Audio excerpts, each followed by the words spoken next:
Oh yeah.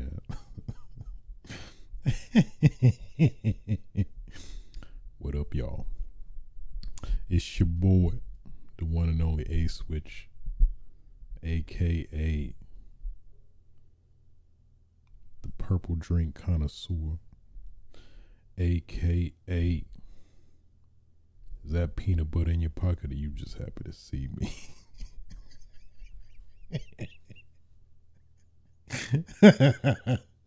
Oh.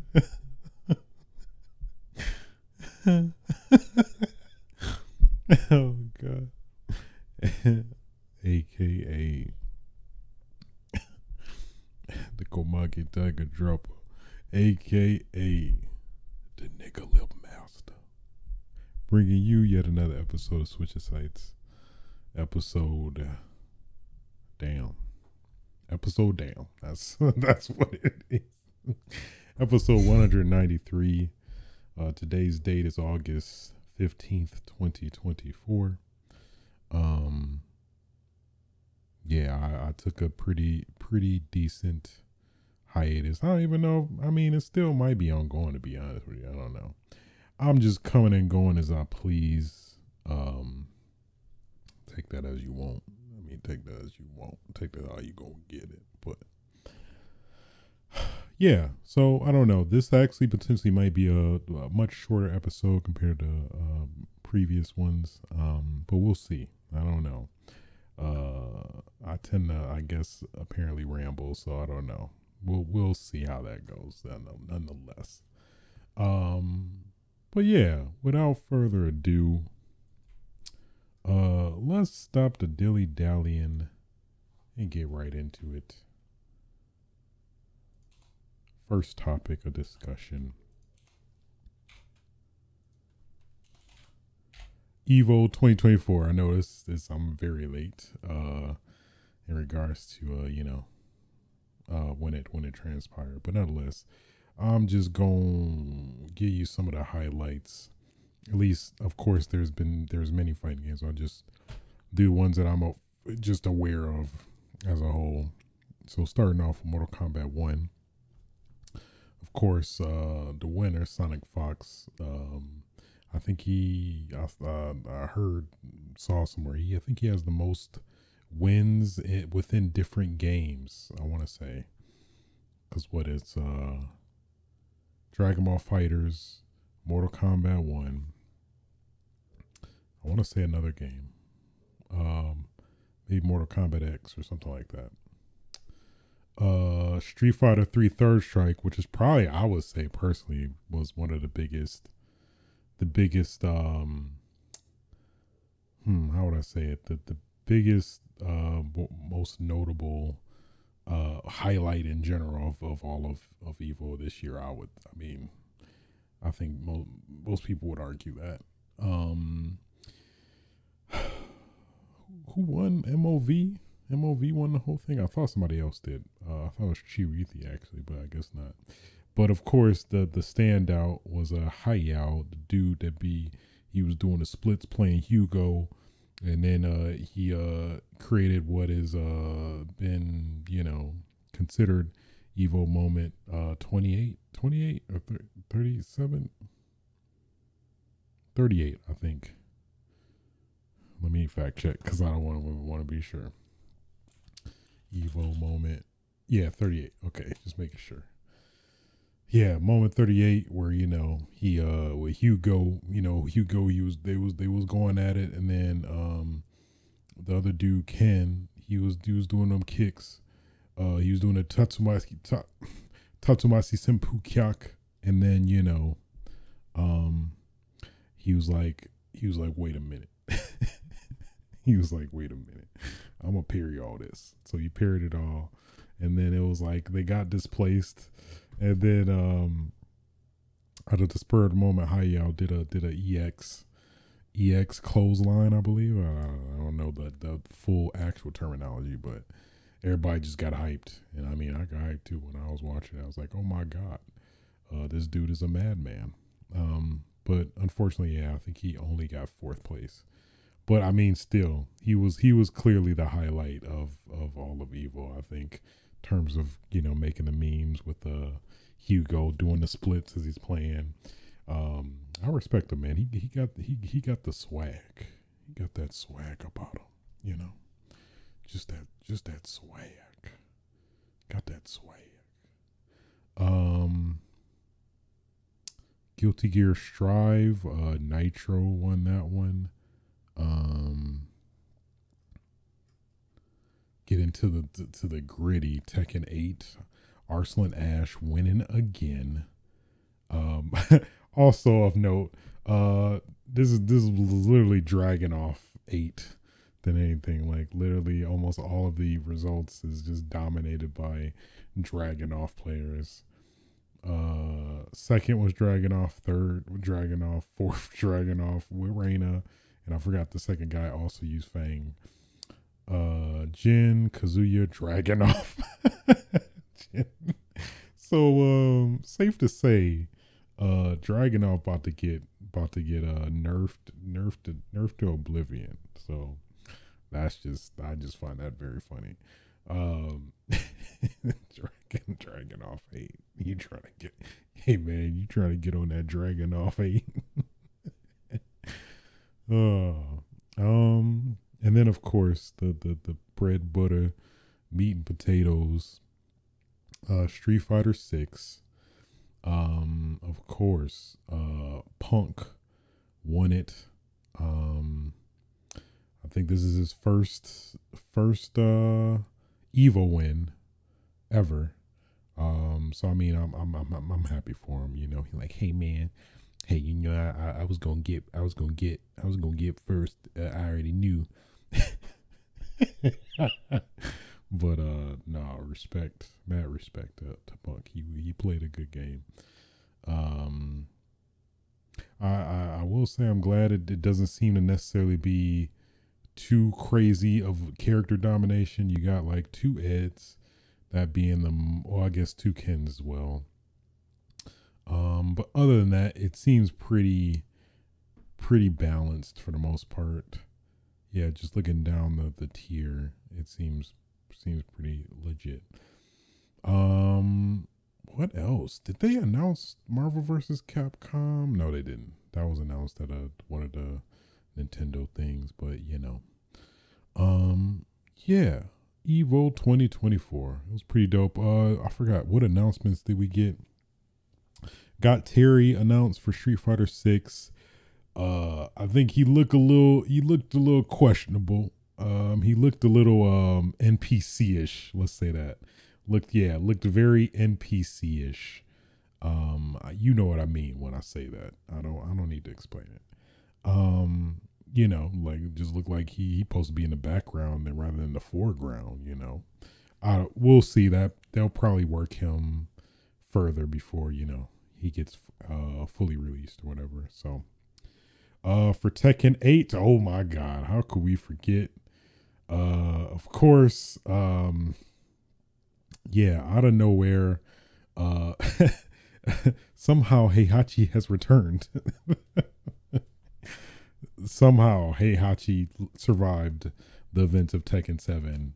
So, there's just throwing away all video game, well, I guess story logic, I guess. So, death means nothing in Tekken. Well, I guess the same could be said for Street Fighter with, M. Bison coming back as well from the dead. So it's like, yeah, I mean, basically if your character is cool enough, they can survive anything, apparently, is the lesson I think we've all learned when we saw what happened there. So freaking Heihachi is back. I guess my issue is like, everybody I think was really like just accustomed to like, Reina being the replacement for Heihachi, but now it's like, no, Heihachi's back as well. So I'm like, all right, what? So, I mean, I'm just saying, as somebody who's still yearning deliberately for Kiryu to be in Tekken, I'm hoping the day will come. I'm like, come on, man. Like, he right there. He's right there. Let him in. Let him unleash the dragon. You know, just let him unleash it just a little bit. I digress. At least to mine, I think those are only the. Let me double check. Oh yeah, I think for for Guilty Gear, freak what let me see. What was it? EVO had some in particular announcements.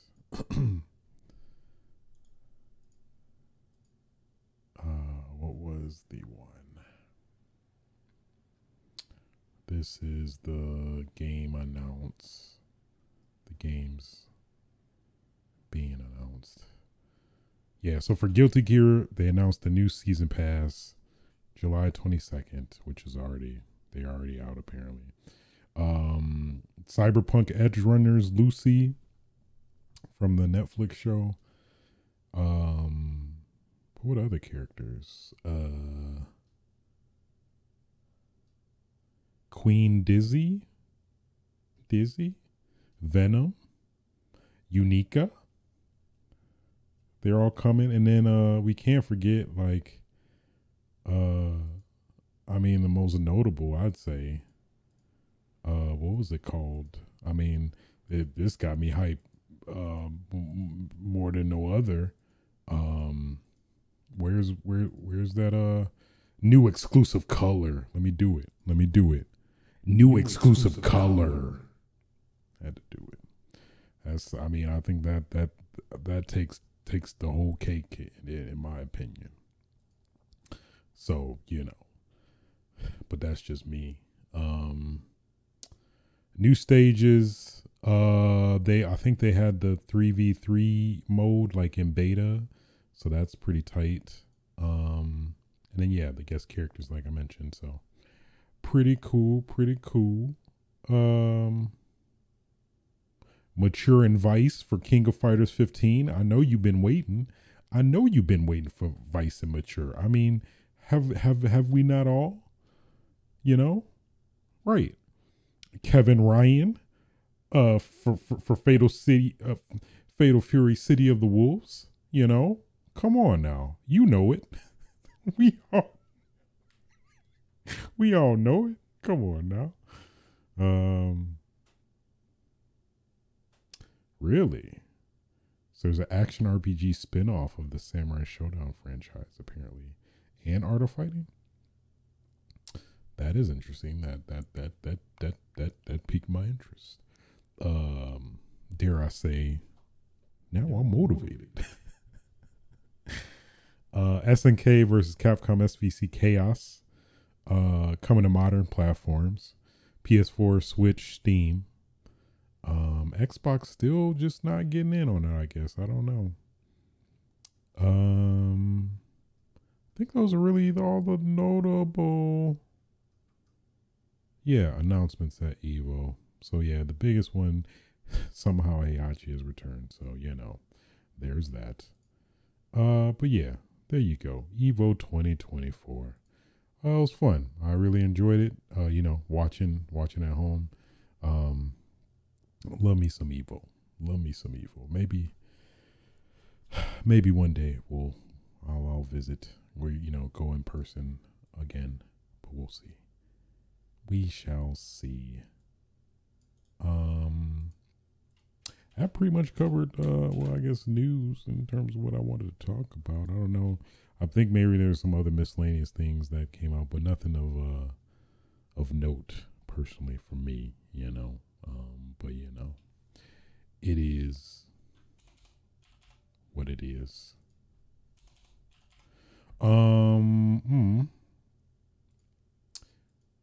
What I've been playing.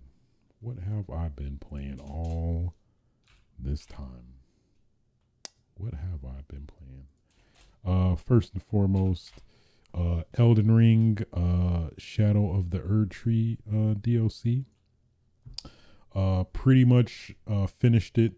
I think there's some straggling whatchamacallit, straggling something, some straggling things, miscellaneous stuff that I might have missed. But other than that, I think for all accounts and purposes, I pretty much completed the DLC.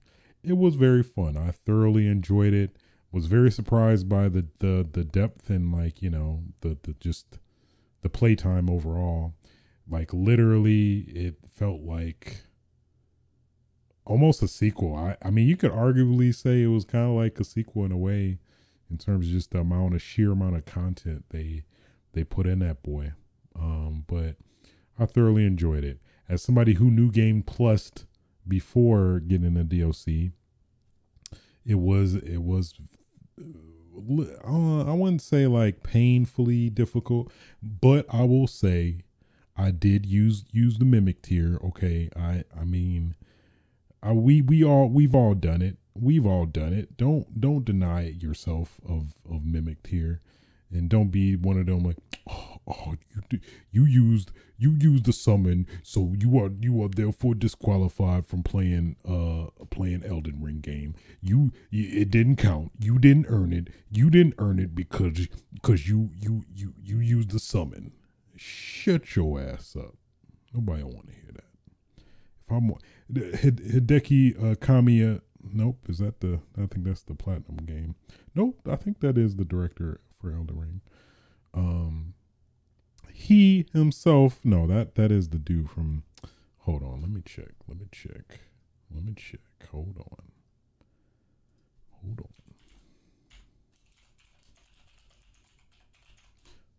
on. Hidetaka Miyazaki. Yeah. He himself, the damn director of the game, uses summons. So shut the up about that. Nobody want to hear that. I mean, that train has come and gone, but just in case. Yeah, I felt like it wasn't as hard as people were saying, but then again, I don't know. I feel like I'm a decent Souls player. I'm very methodical, very thorough, and careful. Just knowing the loops and spins they could throw at you in those games, in series as a whole. Haven't played damn near every Soulsborne game in the series, so I don't know. Personally, I didn't really find it that like ridiculously difficult. There are definitely some hard moments. Golden hippopotamus, you already, if you know, you know. But yeah, otherwise, I don't know. It felt appropriate, I guess. It felt Elden Ring like. But then again, it's like I was New Game Plus, and I've had the experience with the base game. So personally, yeah, I enjoyed it. I had a great time with it. Goodness gracious, the environments were so luscious and like so beautiful, and just vivid and inviting, and it was great. I loved it so much. Yeah, Elden Ring, that was great. That DLC, it at the very least, it's for sure locked in as the best DLC of the year. I don't think anybody's topping Elden Ring. And then again, I'm curious of like the discussion of if this will be this DLC is like considered a game, or like to be in the running for like excuse me, the GOTY discussions or whatever. But we'll see. We shall see. Yeah, Elden Ring Shadow of the Erdtree. That was a great experience, I have to say. I do declare that was a great experience. That was an experience of experience, Also, after, you know, Elden Ring, I moved on or came back, for that matter, to Like a Dragon Infinite Wealth. I want to say I talked about it previously on a previous episode, but at least now I've come back to it. I think I'm like 70 hours in. I will say it is not hitting like I want it to. But I think I do attribute that mostly to having played the man who erased his name, the Like a Dragon Gaiden, the traditional Kiryu beat 'em up. You know, before playing this again. Well, not directly or like recently before, semi recently, I guess relatively, but you know, having that be the last Yakuza game I played before this, it just makes me, it literally makes me just miss, you know, traditional Yakuza gameplay. I just feel like the turn base is just starting to wear on me personally. Especially given the contrast of like, you know, all the other RPGs out there, and given that it's not as many beat 'em ups compared to RPGs. I think that just as a whole has kind of made me a little down on you know, this game. But I mean, outside of that, like, you know, the how would I say, the traditional Yakuza elements are mostly there. Yeah, it's just I just wish I just wanted to, I'm in that camp. I wanted to go back to being, you know, traditional beat 'em up RPG game. But who knows? We'll see. I mean, I hear there's murmurings of the next Yakuza already, you know, in place. And then, you know, now it's what honestly was like really motivate me to get through this as a whole is the fate of Kiryu, because I'm a Kiryu himself, really. Just seeing what are they gonna do. I mean, I feel like I kind of know the answer, but you never know. But then again, it's like they faked out before, so I'm dreading it. I'm dreading it very badly, but I just gotta see how they pay respects to my man. You know, damn it, Kiryu, damn it. Yeah, I don't know. At least the vibes I've gotten playing like where I'm at now, it definitely feels like it's alluding to the conclusion of, you know, said thing, you know, and yeah, that's probably gonna hit me pretty hard, as you know, folks may not know. I think Kiryu is probably one of my favorite characters of all time. Just, you know, I feel like I resonate with him in a lot of ways. Just his stoicness and, you know, care for people, and, you know, just all those elements. And man, I think I feel like it's gonna make me feel some way more than likely towards this game as a whole. Just already with the check mark of it being turn based yet again, and then, you know, this. But I will say, of the characters, I do like Kiryu a lot. The more I've played with him now, especially unlocking a particular element that was showcased in like the trailers and stuff. I'm like, oh, this is it's like they're kind of like speaking to like former fans of the traditional Yakuza games, which I can only respect and appreciate. So yeah, I'm loving it though. I'm loving it very much. I'm loving it so much. It had some very low lows, but at least now it's kind of gotten up and gotten more consistent. Yeah, I mean, yeah. I don't know. I feel like I have to fully, you know, complete it to really solidify all of my other thoughts. Hopefully by the next episode. But yeah, infinite wealth, man. It's wealth that's infinite. I mean, that's what it says in the damn title. is infinite wealth. The wealth is infinite. It doesn't stop. I don't know why I wanted to thoroughly,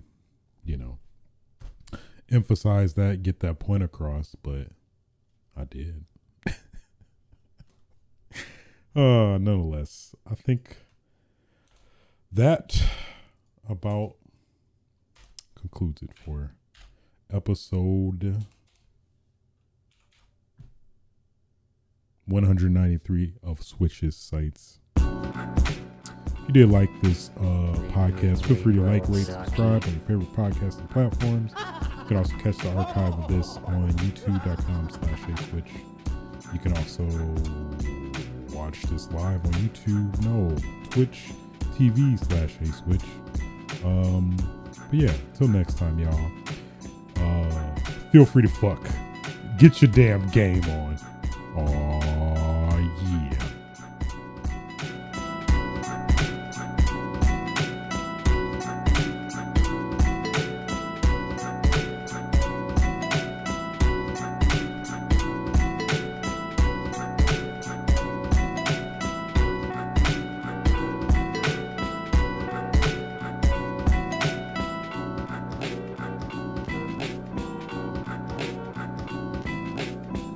Nobody's safe.